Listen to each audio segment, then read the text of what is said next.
Well, good evening. I hope everybody out there is enjoying their weekend. Welcome to this Draft Professor 800 show. Joined with draft professors Brian Maafi and Anthony Russo.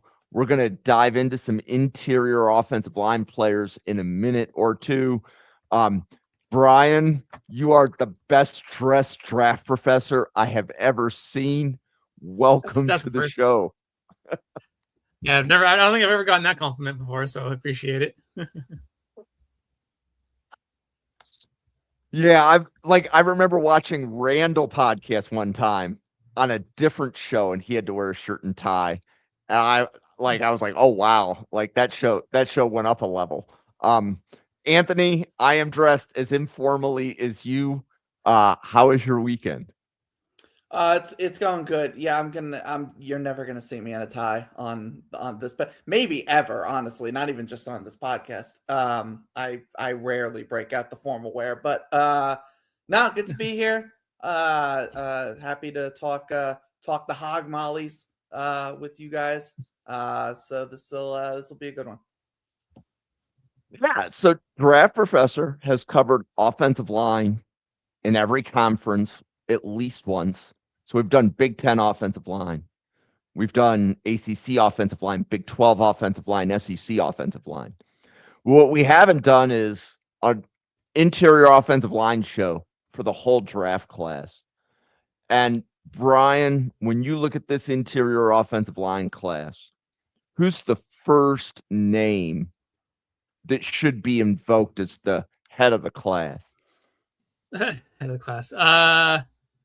I don't know if I could say that per se, but I mean, I think we talked about it last time when we did the tackles. But at least right now, my top interior offensive lineman is Caden Green from Missouri.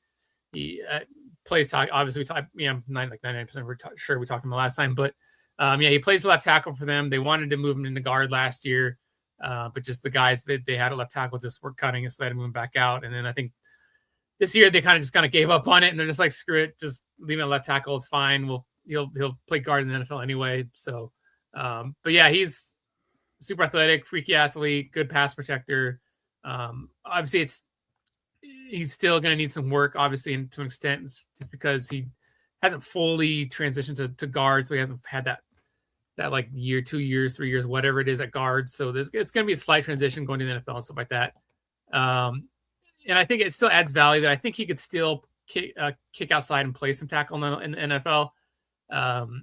There might even be a team there that thinks that he could stay at tackle, but I'm pretty sure it's going to be like a thing where if somebody does that, he'll be there for like up to training camp, and they're like, "Oh no, wait, never mind, he's a guard," and they'll just kick him inside the guard. Yeah, I mean, he's a huge guy, 6'5", 320. He's got long. I don't have official measurements yet. I'm supposed to be getting him soon, but long arms, just athletic dude. Just yeah, he's an impressive player. So, Anthony, is Caden Green at the top of your interior offensive line class, or do you have another player that you would consider higher? Yeah, so for me, and I think Brian's right. I think we did talk about him last time, but yeah, Caden Green is my number one guard prospect at this point, and yeah, he's probably gonna play left tackle again this year at Missouri, but I do think ultimately guard is his more natural position. But yeah, and yeah, I don't have to talk about him too much because we did last time, but I just think he is just so powerful, so just athletic for a guy his size. You watched him play left tackle, and the how he was able to adjust to playing the position was really impressive. And again, I think displayed how just athletic and gifted he is physically. How he's able to move at his size. I do think the weaknesses you'll see when he's playing left tackle will be mitigated if he kicks inside. He doesn't have to worry about trying to match up his hands with his feet as much at the tackle spot, and can continue to just work on his hand placement. Doesn't have to worry about getting beat on his outside shoulder. So I think Caden Green again, he'll play left tackle, but I think he's the best guard prospect that we're looking at this point. I do think there is I'll say I think there's actually a couple pretty solid interior offensive line prospects that we can be excited about. I think the next name for me that I would say has a chance to be interior offensive lineman one off the board next April, if he so chooses to declare, is Cade Piper from Iowa. He's a super athlete for an interior offensive lineman. He's played shot put. He's played basketball. He's even like the state hay bale toss champion, which is like a huge deal in Iowa, if you can believe it. Yeah, of course. Yeah, it's their calling card. So he played guard last season. He was their right guard as a redshirt sophomore, and now this year as a redshirt junior, he's going to be their starting center. It looks like, which I think is a very it's a good fit, I think, for his size and skill set that he brings to the table. He is one of the most, and this isn't really a word you use for offensive linemen often, but I think he's very explosive. When he gets out of his stance and gets on the move, he is just such an explosive mover. Gets to the second level rapidly and naturally, and can take on second level defenders well. Also does well to move through defenders at the line of scrimmage and get to second defenders. He doesn't get stuck on blocks too often if he's asked to be out there. Iowa known for being this outside zone heavy team, heavy run team. So he fits that in spades. He's really smooth on pull blocks. I think he naturally has just good bend and a natural wide base that really helps him. I think you kind of just need to see more in terms of like core strength. He's only listed at 290 pounds. I think that shows up. It's sort of similar, I think, to Logan Jones last year, who was the Iowa center. I forget where he wound up going. But it's sort of that similar thing where he's an undersized player, but I think he is much more athletic and just better as a blocker than Logan Jones was last year.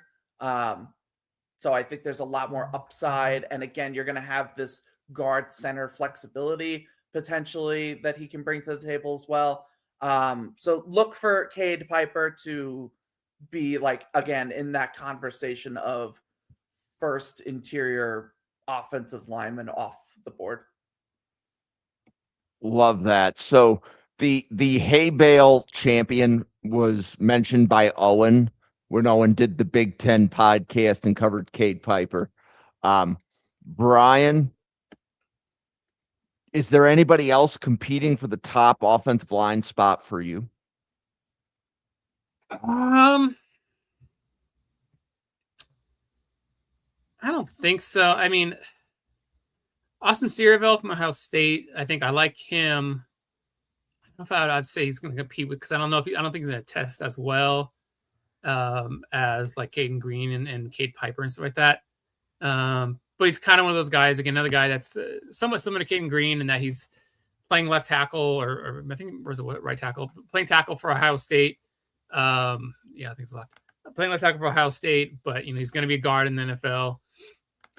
Bigger dude, 6'5", 325, physical, plays to the whistle. Just kind of like you watch him play and you're like, oh yeah, that guy's guard. You just watch him play, he's a guard. Again, but like I said, I don't think he's a test as well as the other guys, so he might end up being like interior offensive lineman, like 2 or 3 or 4 or something like that. But again, he's going to be one of those guys that's going to have a high floor. Just going to be able to come in and probably be a 10-year starter, just solid all-around guy. Arms are a little bit short, of course, but why he's going to end up playing guard. but like I said, his biggest trying to drawback is he's not an elite athlete. He's not a freak athlete. He's fine. He's okay. He's definitely NFL level. He'll probably test okay, like I said, but again, just kind of one of those guys comes in and ends up being like an 8-year starter for you, and he's just solid. He's not elite, but he's just gonna be a solid guy. He's gonna play hard. He's a really good run blocker actually too, and if worse comes to worse, he can kick out to tackle as an emergency fill-in type of thing for like a game or two or something like that. And that was Austin Siereveld from Ohio State, correct? Yep. Okay. Because I saw somebody was tweeting about him today. Anthony, was it you? Yeah. Okay. I was pretty sure it was you. Yeah. Do you see Siereveld as a guard or a tackle, Anthony? I definitely see him as a guard, and the tweet was because last year he played left tackle, and so there was sort of this conversation: is he a tackle or a guard? And now I've read reports that he is going to be the starting right guard for Ohio State this year, which I think is putting to bed any notion that he would be a tackle at the next level. If Ohio State doesn't even think he's a tackle after he returned after such a good season. I think that kind of speaks for itself there. But I agree with Brian though. Like I think Sierveld's a really good player. Is why I posted about him today. And he's a really good get back for the Buckeyes, because the interior offensive line was kind of like one of their problems last year. So I think he'll really shore up the right side of that offensive line, and I could see him being like a really, I could definitely see like NFL starter down the road on the interior for sure. Okay. And then Anthony, do you have another interior offensive lineman that is closer to day 2 than he is day 3? Yeah, so I this is a guy that I don't remember if I talked about him on a podcast. I definitely talked about him in the world. But Iapani Lalulu, the center out of Oregon. Poncho, yes, Poncho Lalulu. So it was kind of like up in the air whether or not he'd declare. I think if he would have declared, I think I liked him more than most people. I thought like potential could sneak into the first round kind of guy. I think that was where Jerry and Owen had him. I think it was somewhere in that round 1-2 range. Yep. I think most people were closer to like top 50 kind of conversations with him. But yeah, I mean, I'm in good company, so that's nice. But I was a big fan of his, and I still am, and I'm glad he, returned, and he'll get to lead. The entire Oregon offensive line is new, I think, other than Lalulu in terms of like starters. So he's going to be sort of a foundational, leader for that team. But he's very interesting because he's the center. He was the center last year. He's the center this year. But he's 6'2", 325 pounds, which is large for a center, typically. So I would almost kind of think that like maybe he is a guard at the next level, just because I don't know if he's going to like play center at 325 pounds. Maybe he just shed some weight, which I wouldn't mind either. I do think he's a good athlete. I think he is somebody that, for a 325 pound guy, another one that moves well, can get to the second level. He plays with good leverage. I think in part because he's only 6'2". So he's naturally sort of lower, I guess, than other offensive linemen you'll see.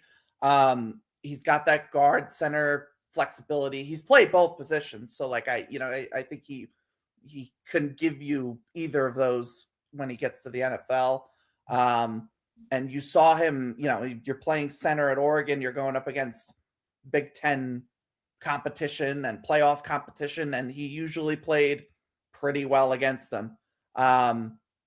So again, I'm curious to see how he does this year. I do feel like there are times where he misses when he gets to the second level, and it's not always clean. And I do think his his balance can be off at times as well. He also had like a weird snapping problem, which if you're going to be a center, you kind of need to be able to snap. So he had some inconsistencies. Seems like he's worked on them. But just want to make sure that's cleaned up. But yeah, like I said, a good player that I thought was a potential first rounder last year when I thought he was going to maybe declare. Do I think he's going to like become like a top 10 kind of person? No, but I still think like that sort of range is very possible for him. Well, thank you. So that was Pancho Lululu, the center from Oregon. Brian, back to you. Thoughts on where to take the conversation next? I can't remember who, but some people talk about saying they really like the center class. To me, it's okay. It's not great. There's some guys I do like, of course, but it's a group of kind of like upperclassmen, but it's like more upperclassmen with potential, I guess, like guys who've kind of transferred around or guys who haven't been really starters for very long and stuff like that, outside of a few guys. But I think one of the centers that I liked, at least coming off of last year, was Braylon Moore from LSU. I liked his film too.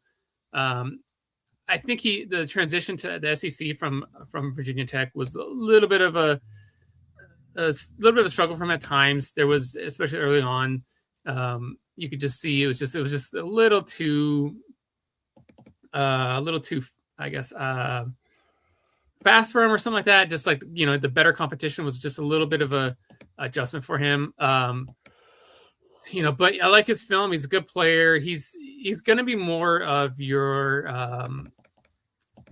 what's the word I'm looking for? Scheme specific type guard, center. Sorry. He's going to be more of a like outside zone athletic guy. You're going to want to pull him, use him as a puller at times and stuff like that. He is a little bit squatty, but again, he's more of, like I said, you're more of your outside zone guy. And I think I'd like to see him just show that like he can get used to playing in the SEC this year, because I think he can do it. He has athleticism, size, and strength.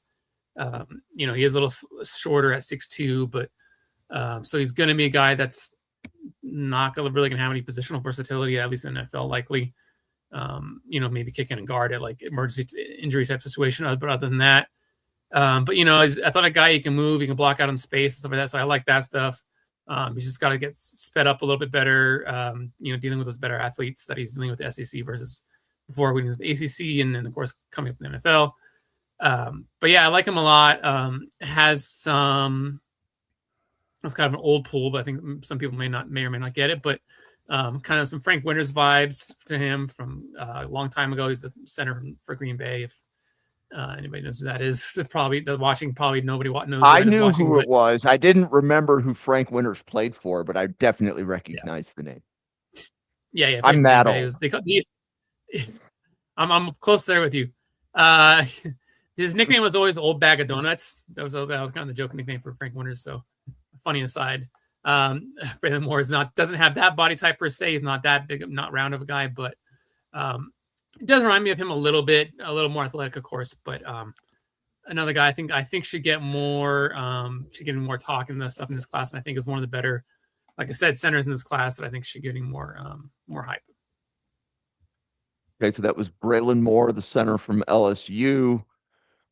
Anthony, thoughts on more interior offensive linemen that you like for this draft class? Yeah, so I haven't watched more for, I haven't watched him for this summer scouting, but I do remember last year when he was getting hype at Virginia Tech, because it was him and Rimac, the tackle, was also getting. Yeah, Thomas Rimac. Yeah. So both were Virginia Tech offensive linemen that were getting NFL hype, and they both kind of fizzled out, I guess. I think Rimach was a senior, and I think he was transferred to West Virginia. Yeah. But either way, so I am excited to get back on more. And I'll say too, on what Brian was saying just about the center class as a whole, if you will. I think because this past class really wasn't, I don't know. I guess it wasn't bad because there was a lot of like decent potential starters in it.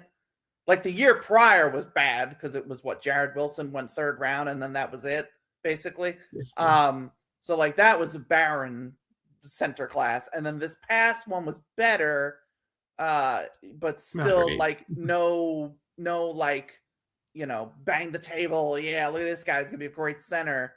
I think, you know, I already talked about Piper. We talked about Lalulu, and now we've talked about Moore, and I think there's a couple other center guys that we might get to here where like I definitely see in general like more upside in the group of like, you know, 6 to 8 guys that I would say we could talk about here versus like the top 6 or 8 centers that were just drafted in April. We should also point out that like Keelan Rutledge was drafted as a guard. Sure. But there's a chance that he's playing center, and I think he was drafted by the Texans, right? Yeah. Right. So if we see a player that's, let's say, center only, we have to remember the NFL has this great history of if you can snap a ball in the Senior Bowl, you are now everybody's favorite center, whether that's Graham Barton or Keelan Rutledge, and that happens every year. So, but yeah, carry on, Anthony. Yeah, no, and that's totally a fair point to make. Staying on centers, and also staying on guys that I talked about last year, but now I'm going to talk about again because he didn't come out. Lyndon Cooper, who was at Pitt last year, and prior to that was at NC State, now is at Vanderbilt, and I believe is a 6th year senior at this point, because I think he had a medical year that gave him an additional one, additional year of eligibility. So he's a 6-year senior, so inherently, you know, is going to be a little of an older prospect here, which I don't think is like as problematic when you're talking about a center. But I think I remember the first time I saw Lyndon Cooper was when he was against Peter Woods when Pitt played Clemson in 2024, because that was when I was summer scouting for Peter Woods, and Cooper like didn't like dominate him, but like pretty like handled him pretty well. And that was when Peter Woods was going to be a top 10 pick, and like nobody was handling Peter Woods, and everybody was like, what the hell do we do with this guy? Lyndon Cooper was like, I'll show you. And like he did a pretty good job. Really fast, active hands, I thought, when I watched him. He's another guy that is shorter at 6'2" and is able to use that to sort of get that good pad level, to get that good natural leverage, and where he's not going to dominate you physically and overpower guys. He's able to, again, use his hands and leverage and technique to be able to handle the Peter Woods of the world, who are these, you know, physically gifted players. You can also kind of see, like, which if you're talking about a 6th year senior, you kind of hope that you can see some of that experience show up. And I think it does. I think he understands assignments. I think he understands how to navigate, you know, other offensive linemen and setting up protections and things like that. He's also, I think, just a very competitive player. You see that competitiveness. He's not going to give up on a play and on a block. easily. I do just think with him, it is a question of power at the NFL level. He's a guy, he'll get pushed around a bit. And he's listed 315, so he's not like, I wouldn't call him undersized for a center. But I do think he just lacks power and lacks some finishing, in terms of just like his ability to just get guys in a phone booth and be physical with them. But I do, again, like, I think he's a good player. I'm interested to see how, what Vanderbilt, what kind of fit that is. Not known as an offensive line university by any means in terms of NFL products. But I liked him at Pitt last year and the year before. And I kind of thought I kind of would have probably told him to declare. And again, what wasn't a great center class, but either way, yeah. So I'm interested in him. I don't think he's in like the Cade Piper, even Lalu tier probably. But somebody to watch in the center group. So Pitt had 3 offensive linemen. I think 2 of them are still at Pitt, and then Cooper moved to Vanderbilt. So between Lyndon Cooper, Ryan Baer, and BJ Williams, is it? Williams, yep. Mm-hmm. Yep. Which of those 3 do you think is the better prospect, Brian? At whatever position they play. Right. That's an interesting question. I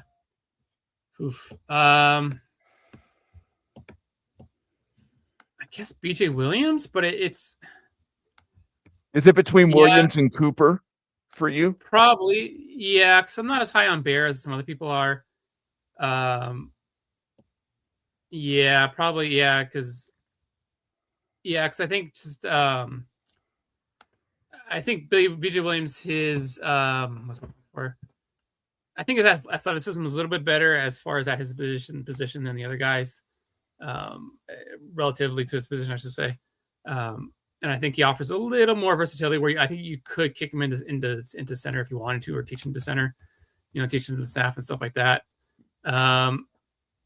He's not a great run blocker, but I think the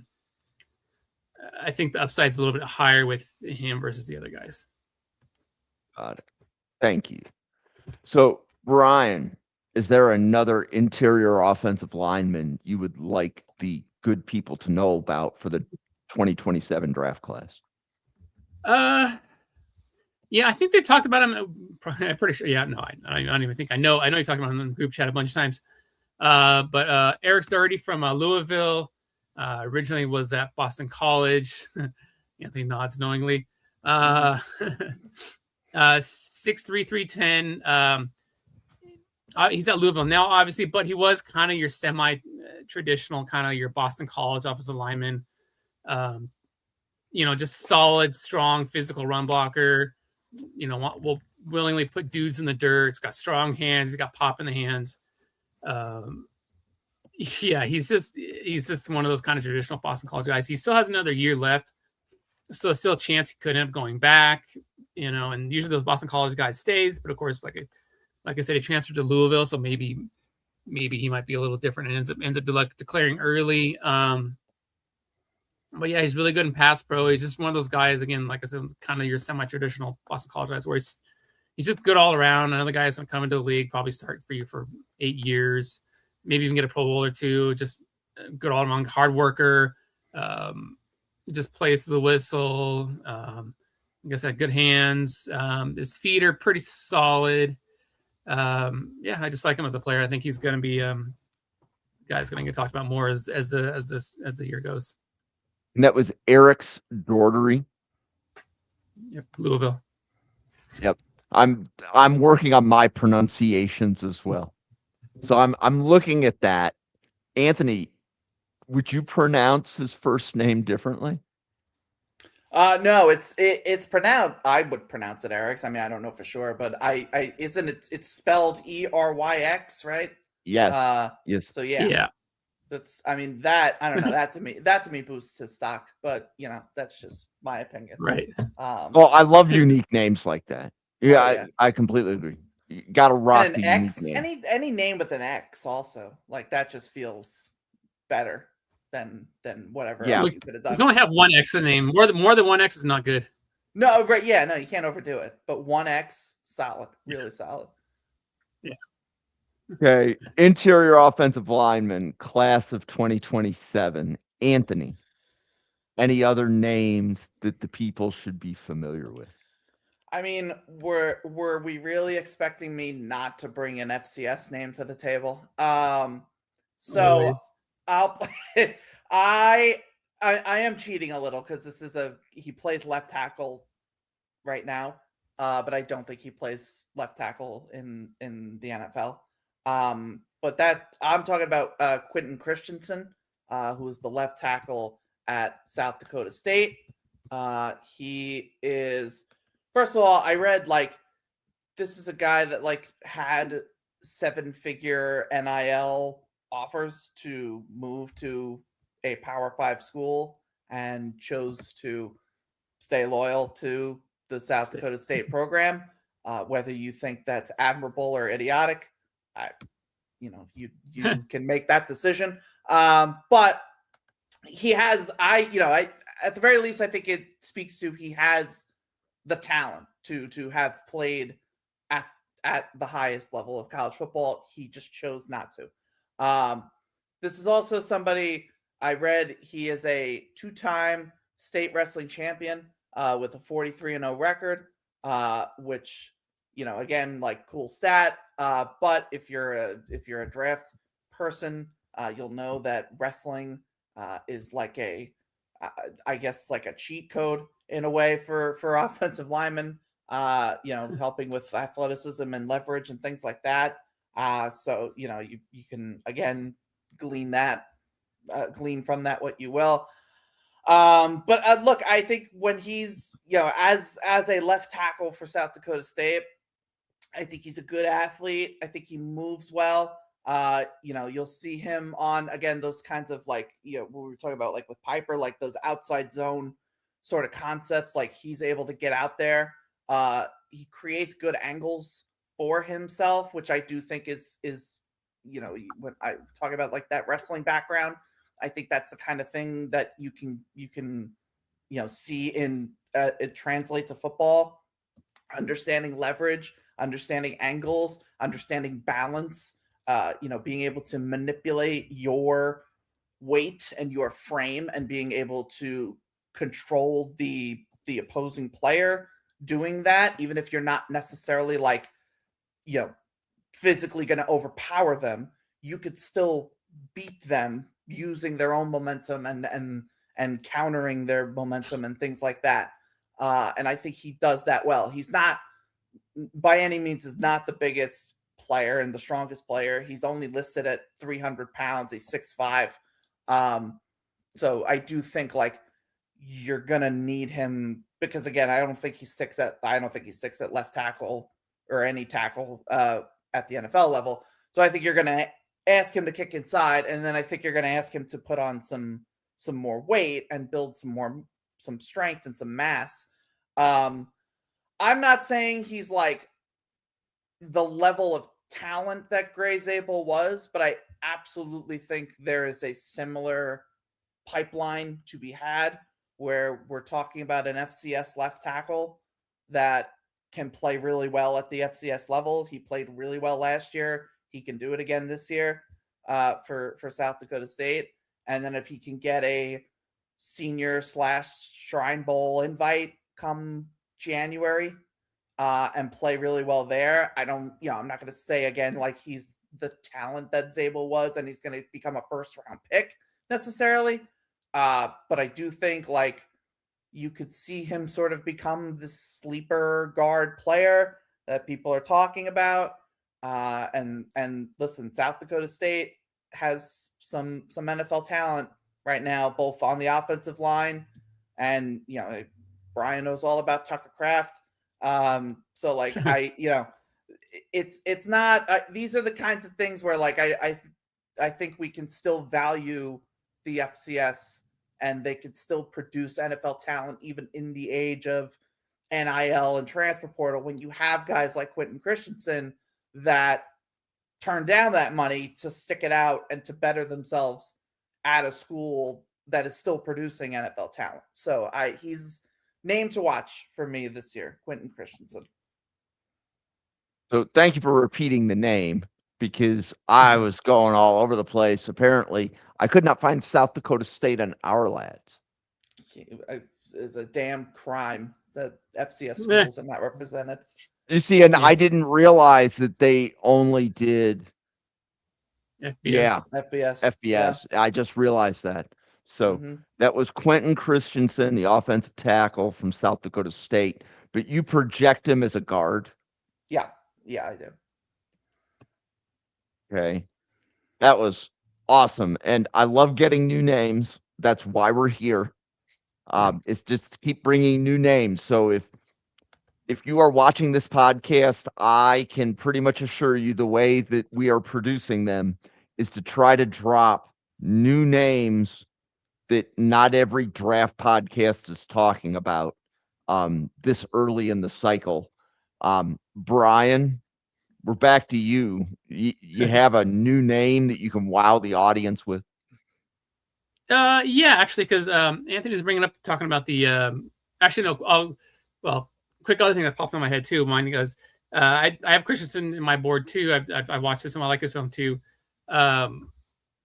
I think he could end up saying a tackle. Maybe I'm not saying definitively, but I gotta watch more film of him this year, see how it does this year. But at least for now, I have him listed as a tackle. But I could have him moving inside. But yeah, I agree with Anthony though. I do like his film. I think he's a player people could probably get to know as the season goes and all that type of stuff. As the what's the word for it? The DIC gets kind of caught up, I guess. So actually, and also another thing that Anthony mentioned kind of reminded me of another player that I want to talk about is Shadray Hurst from Houston. He's actually transferred over from Tulane. He's a guard, listed at 6'2", 295, so he's a little undersized. He does look it. His frame does look like he can add on some more weight. He can carry some more weight. Looks like he probably could get to 305-ish if he wanted to, but he's not going to be a huge guy.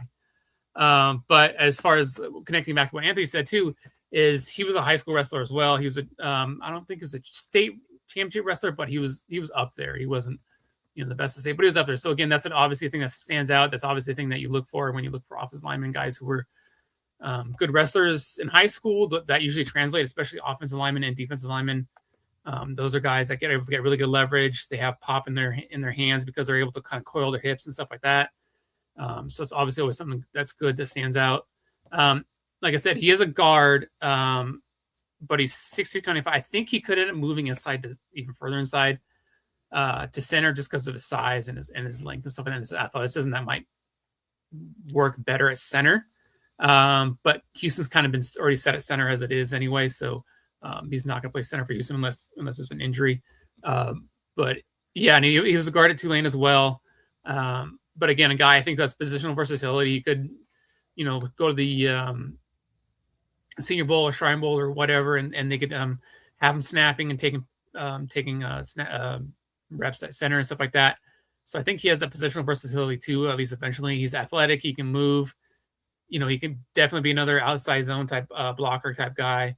And I think again, he can end up playing either guard or center in the league. I think if I had to pick one, it'd probably end up being center just because of his size again, like I said, and his ability to move, his athleticism. His anchor is not great. That also kind of contributes to that as well. Of course, the added weight would help. But his anchor's not the greatest, but he's got good hands. He's athletic. He's got quick hands. You can pull him and you can block and pulling out in front of like sweeps and stuff like that and swings and all that type of stuff. So another athletic guy to watch for that in this draft class. You said that was the Houston offensive lineman? Yeah, he transferred from Tulane. And what was his name? Shadray Hurst. Okay. I was looking because he was recently added to the Draft Professor list. But nobody has mentioned him on a podcast until now. So you're the first. Yeah. So You get your sticker for the day, Brian. Because Yeah. okay, so that was Shadre Hurst, interior offensive lineman from Houston. Yep. And Anthony, more interior offensive lineman in the 2027 draft class. Yeah, I'll be honest. I'm kind of actually surprised I haven't brought up this guy yet because I like him a ton. I don't know what Brian thinks, but Evan Tangasdal is my best guess. Yeah, hell of a name. Cincinnati guard. Yes. I'm a big fan of Evan Tangasdal, and I'll tell you, he's not he's not gonna physically wow you. Like, he's built well, like he's 6'3", 323. So it's not like an undersized thing. I just don't think he's like, he's got shorter arms. He doesn't really, he's not really like a consistent finisher, I don't think. So like I don't think he's gonna wow you when you watch him, but I think he's just smooth. I think he's just really solid. I think he's got a reliable base as a blocker. I think he does a really good job redirecting guys. He's a mover that can get to backside blocks. I think he uses his hands well. Another guy that it's kind of becoming a pattern now, but like able to win with leverage and stay under guys' pads. I think that's pretty important thing. So guys I like are going to do it well. I guess that makes sense. Even though like I do think he is limited in terms of like arm length, which also arm length isn't obviously like the biggest thing in the world for interior guys, as opposed to like when we talk about the tackles ad nauseum.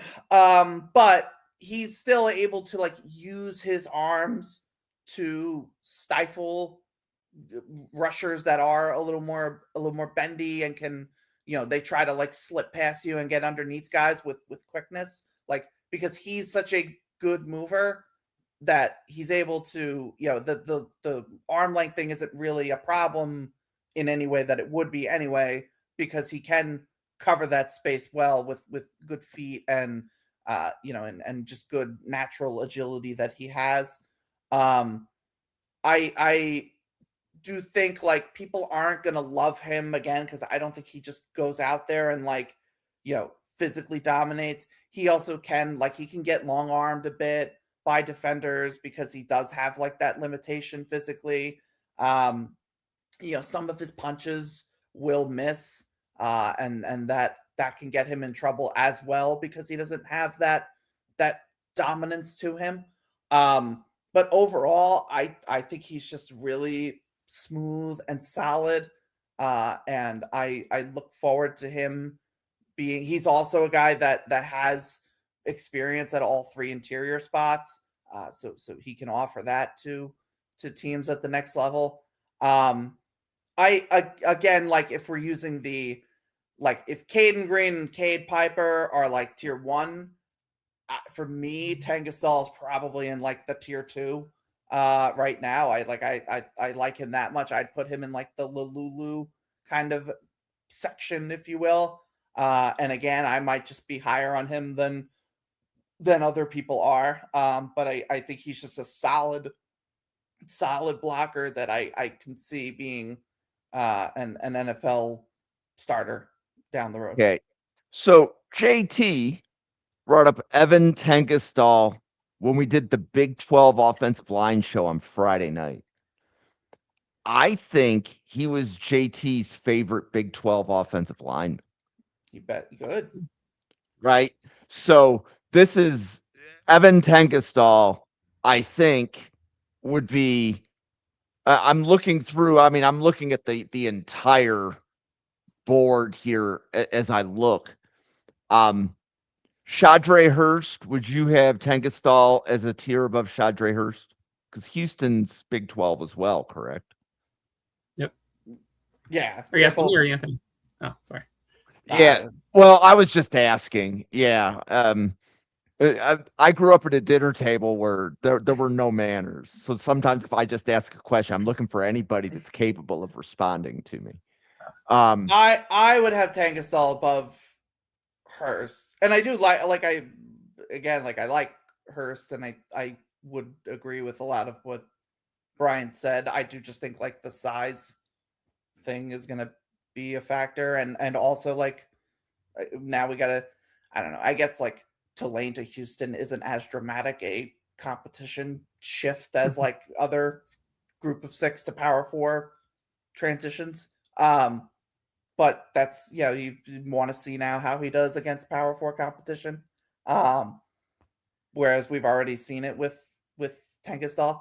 I'm also just trying to think offhand, like any other Big 12 offensive linemen that I would say are up there. I'm thinking Texas Tech. Parker had a couple guys that he liked on Texas Tech. Yeah. And then Ben Taylor Whitfield, the tackle at TCU. Yeah. Yep. He's intriguing. But from an interior standpoint, I'm scrolling through the other Big 12 teams. And we mentioned, because we had also mentioned before we came on, and I think before Brian had come on, but we had mentioned Tarantillo, who was the other guard at Cincinnati. Now he transferred over from Ball State. He's another one that, like, I think Tangasdal's better, but he's another like interesting interior prospect, I think, to watch. And I'm just like quickly trying to go through the Big 12. I can't think of like any, at least from an interior, I can't think of like anyone that, like, I think Tangasdal is probably the best one.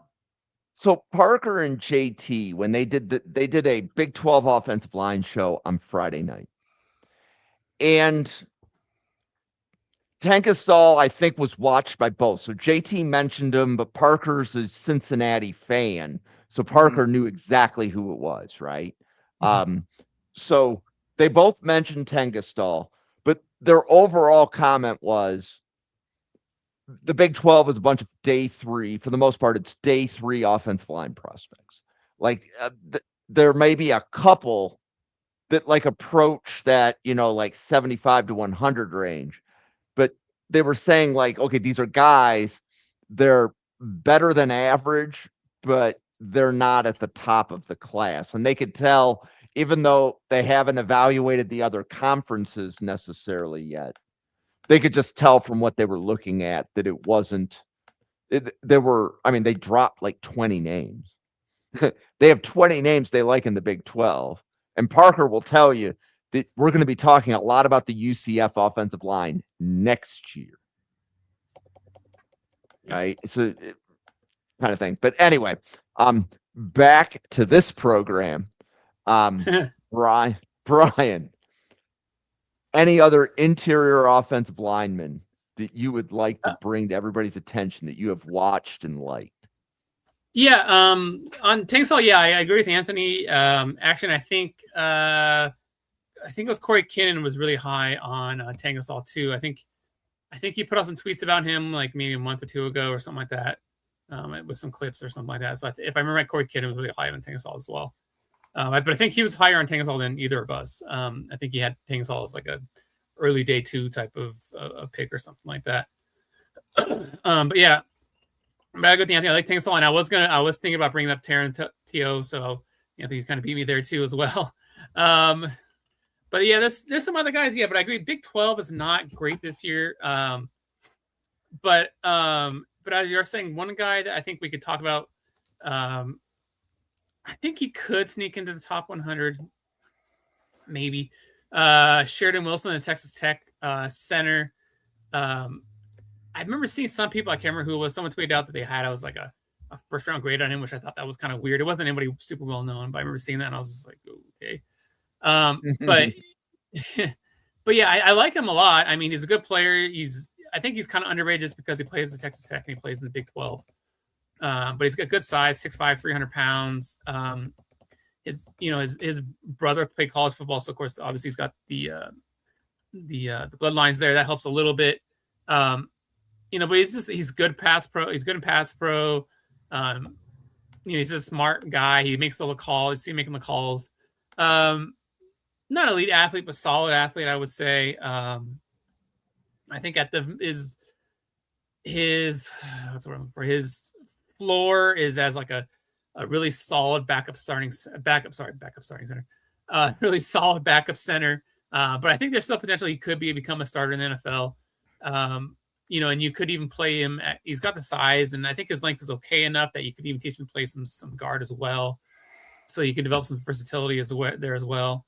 Probably a day 3 guy, but could sneak into day 2 with a big year, and if he puts on some weight and he kind of wows the scouts and stuff with some of the testing and stuff like that. But just a smart player. He's that's kind of a complicated, somewhat complicated blocking system that they run there in Texas Tech. So he makes a lot of the calls. So and he plays hard. Better pass pros, run blocking. He doesn't get a lot of movement, but he's kind of more of a positional kind of run blocker in a way where he kind of just gets in the way and kind of just walls off the defender from the running back or the quarterback or whatever. But again, at the NFL level, it's having great run blocking centers is not something that is super important. So, but yeah, I like him. He's a guy to keep an eye on. Okay, and Parker Blake mentioned him on Friday as well. So, you are not alone on your Sheridan Wilson island, I guess is the right way to put it. Well, if Parker likes him too, that's a good sign. Yes. Parker, it was great to have Parker had been like he hadn't podcasted here in like 15 months. So it was great to have him back. It was really great to have him back. Anthony, another interior offensive lineman for the draft class of 2027. Yeah, I can go back to center and talk about here we go again. Jake Mikula is what I'm going to go with. Redshirt senior at Oklahoma. Prior to Oklahoma, he was at Stanford for 2 years. Played there for a bit, and now is entering his second year at Oklahoma. I think he's a weird build. He's 6'6", but he's only 300 pounds. But he plays center. So, he plays center, and I think he is very good. Another one that uses his hands well, and I think he does a really good job at picking up stunts. I think that's something that I noticed right away watching him. For a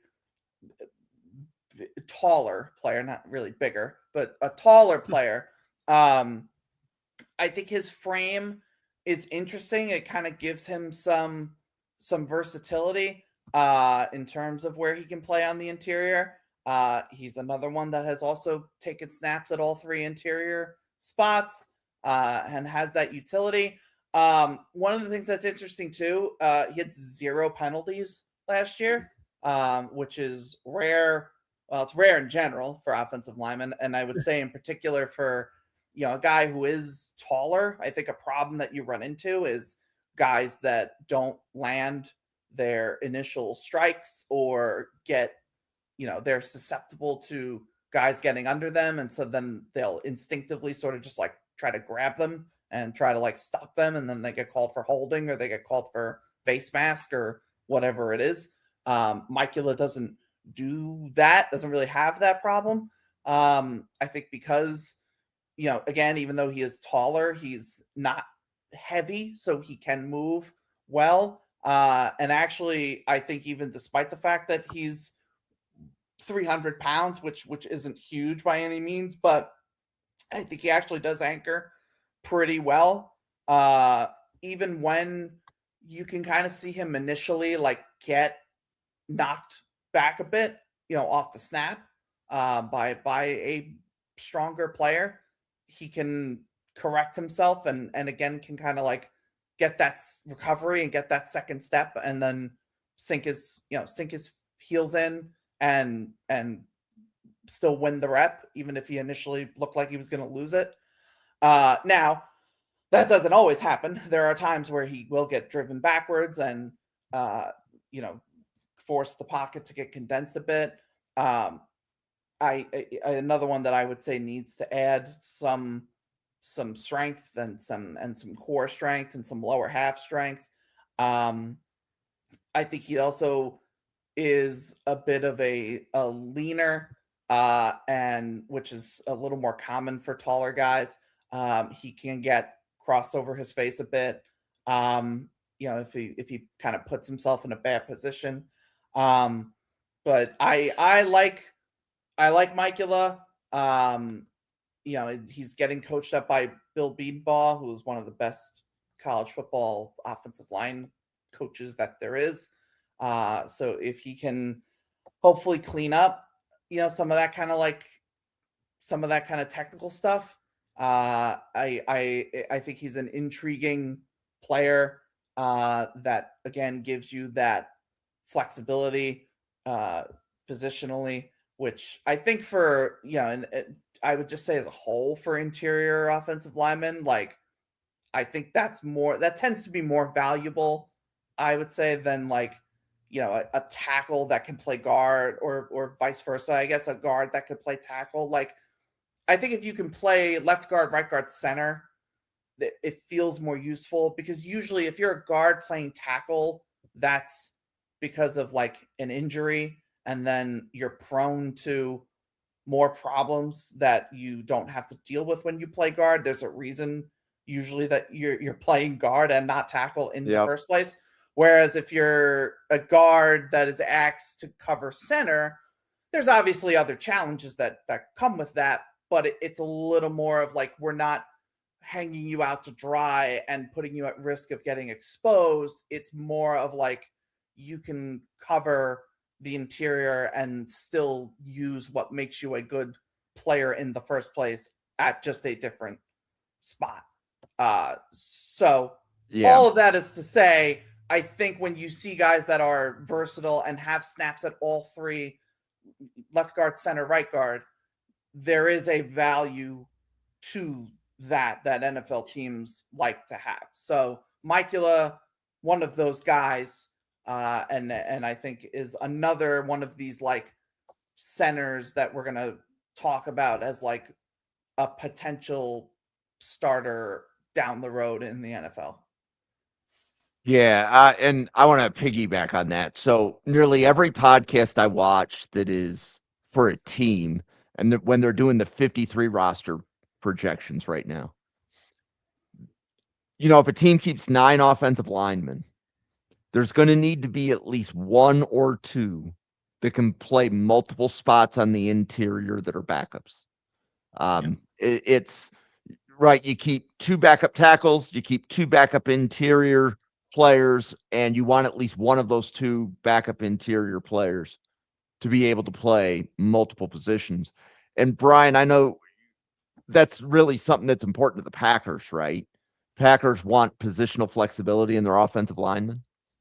Yeah, it's been a Packers thing for like going on like 30 years now. So it's not even just like a Brian Gutekunst thing. It's just a program. I don't say program, but system thing, I guess, whatever all these guys are brought up in. And it just proves for the most part, to make sense. NFL teams that like to have versatility, it helps. And of course, there's always some guys who just like, for whatever reason, like the trying to teach them multiple positions kind of messes them up. They're just doing their best at just focusing on one specific position. They're just for, that old saying of like, there's a saying that's been around, like if changing from one offensive line position to another, or from one side to another, it's like, always wiping your butt with your right hand, but then all of a sudden have to switch with your left hand. It's weird. It doesn't feel natural.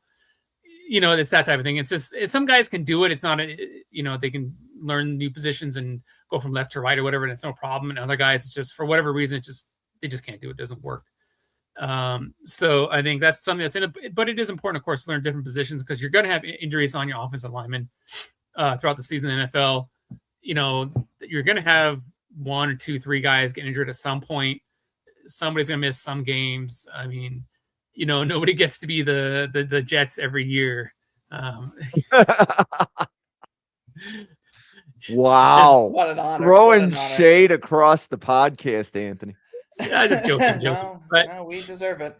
But sometimes there's been times that that's a good thing. There's been, teams that have gone deep in the playoffs that had their starting five play every game. So, it's rare, but it has happened. I think it happened once to Green Bay. They made I don't think it was a Super Bowl year, but it was one year they made a playoff run and they had every offensive lineman had played like every game or something like that, or started every game. So, I mean, obviously that's generally it's a good thing because it helps you build the cohesiveness and all that stuff. So yeah, it's important. But again, like I said, most teams, like 90% teams, are going to have an injury offensive lineman. Someone's going to get injured. Someone's going to miss, 2, 3, 4 games, whatever it is. So having those guys and you can only have 53 guys on your roster. Most teams only carry, 9 to 10 offensive linemen. So it's like you got to have guys who can play different positions. So yeah, I think it's important for the Packers. I think it's important for most teams in the NFL to be able to play multiple positions. Yeah, so we are approaching the end of our time. But before we go, we should let everybody know about everybody's Substacks and everything like that. So, Anthony, you want to talk about your Substack and the other content that you make? Yeah, you can always find me on X at Anthony_Russo97, posting NFL draft stuff. I just dropped the Substack today, sort of breaking down, analyzing, and tiering the quarterback class for 2027.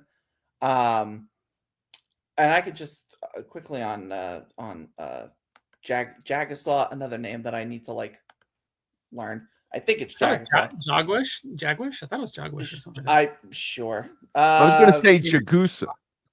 Maybe. We have to go look it up. I'm Charles from Notre Dame. I'm not here for pronouncers. You come to the wrong podcast if you're looking for pronouncers in May. I get them by January. No, but Charles, who plays at Notre Dame, I think he's got a lot of potential. I think he just needs to stay healthy. Kicked inside because I think he was playing tackle, right? And then I think now is kicked inside and is going to play, I think, right side for Notre Dame this year. But he's a good player. He just needs to stay healthy. But I think I remember thinking he was like a day 3 guy when I thought he might declare last year. So that's a little. I haven't watched him this summer, but there you go. Congratulations, Jim. And I don't hear that I'm right very often. So paper waves, you are my favorite podcast follower for the next 10 minutes. So thank you. Until you get the next open meeting. Yeah, until the next podcast. But anyway, but yeah, so because I think he played tackle, but now Notre Dame has this phenom left tackle that they want to play now, who I don't think is eligible for 2027. Anyway, all that to say, good player, needs to stay healthy. As for me, Substack, I just put out quarterback breakdown today, and I unveiled my new fast food based tier system, which everybody loves. Honestly, people are more upset with my fast food takes than my football takes, which I guess is really all I can ask for. But either way, so you can check that out. Check me out on X. Check me out on X at Anthony_Russo97.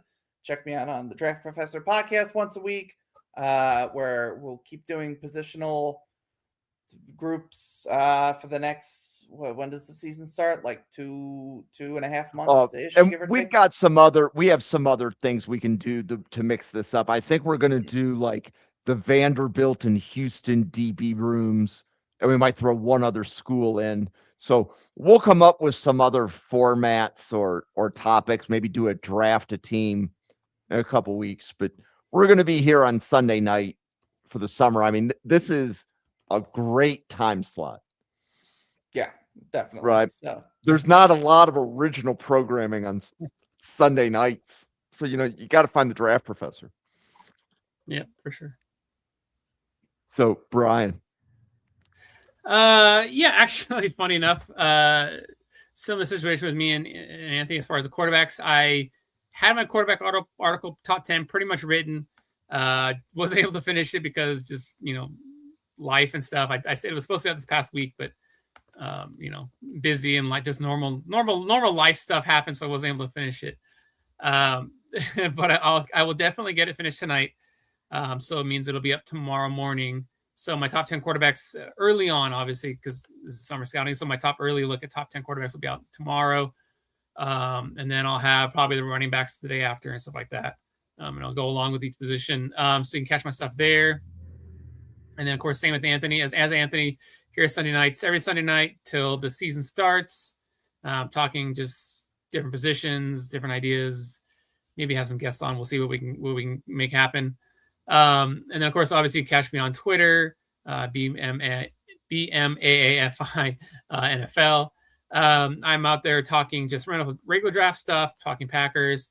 I have clips I post out. I just posted a bunch the other day of Kip Lewis, and I got I think I say 3 more players. I gotta put out there, and I gotta get around to. I'll probably do some tonight, so for tomorrow morning. So just keep eye out that. I'll have some more players for tomorrow morning. Yeah, that's about it. Good. So first thing I want to do is say thank you to Brian and Anthony for helping out with today's show. Please give each of them a follow. Draft Professor cannot put this content out without them. Every podcast that Draft Professor does turns into an article about 3 days later. So if you want to read about the past podcast, go to draftprofessor800 and you will see articles on the website. That was a relatively new enhancement about 2 weeks ago. And if the article intrigues you, there's a link right to the podcast that discussed it.